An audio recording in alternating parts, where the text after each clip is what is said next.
Assalamualaikum warahmatullahi wabarakatuh. Terima kasih kepada seluruh rekan-rekan mahasiswa, baik itu dari PGSD Universitas Muhammadiyah Purworejo maupun dari STKIP Muhammadiyah Manowari yang telah menyempatkan waktunya untuk menyaksikan video pembelajaran pada minggu ke-12 ini.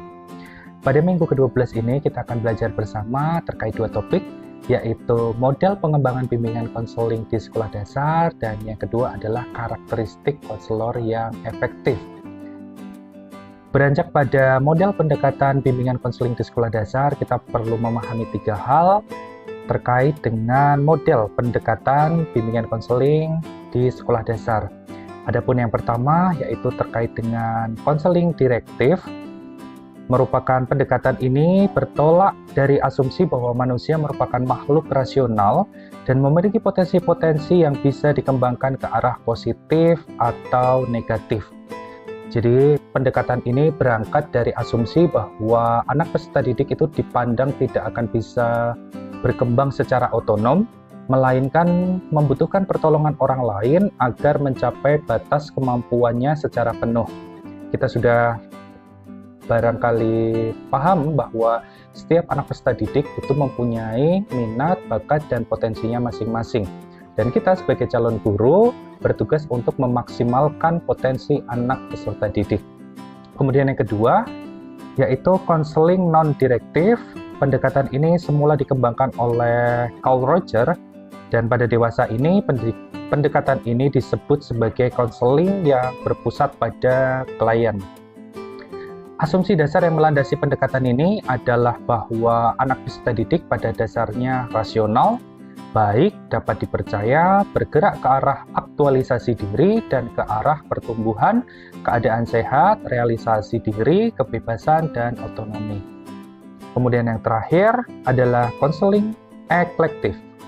Jadi kata eklektif berarti menyeleksi atau memilih menggunakan teori-teori atau metode-metode yang cocok dari aneka sumber atau sistem.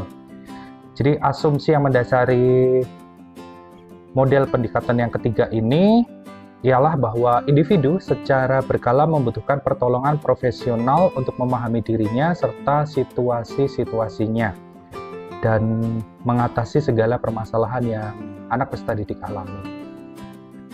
Baik, rekan-rekan mahasiswa, untuk selanjutnya kita akan mempelajari topik yang kedua, yaitu terkait dengan tiga karakteristik konselor yang efektif. Untuk tahapan yang pertama disebut dengan congruence.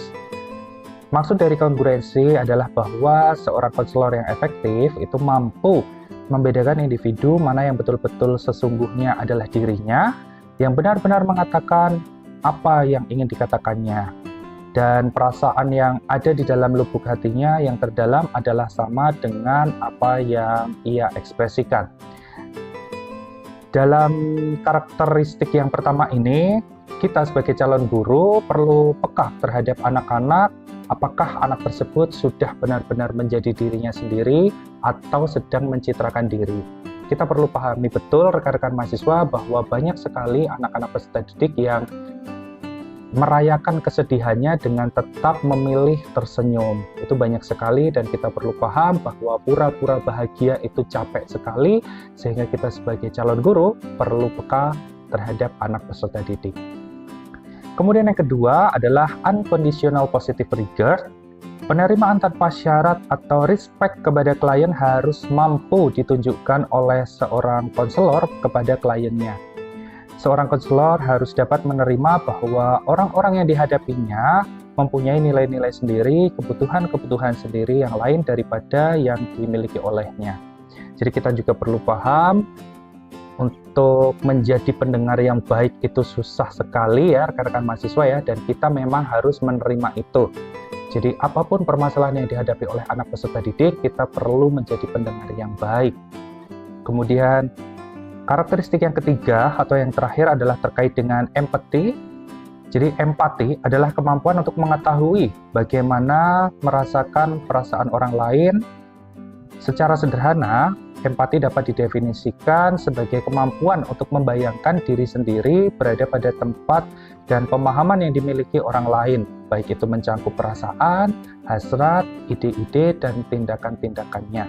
Seringkali kita sebagai calon guru itu merasa sudah dewasa dan sudah mampu untuk mengatasi permasalahan-permasalahan di masa lalu.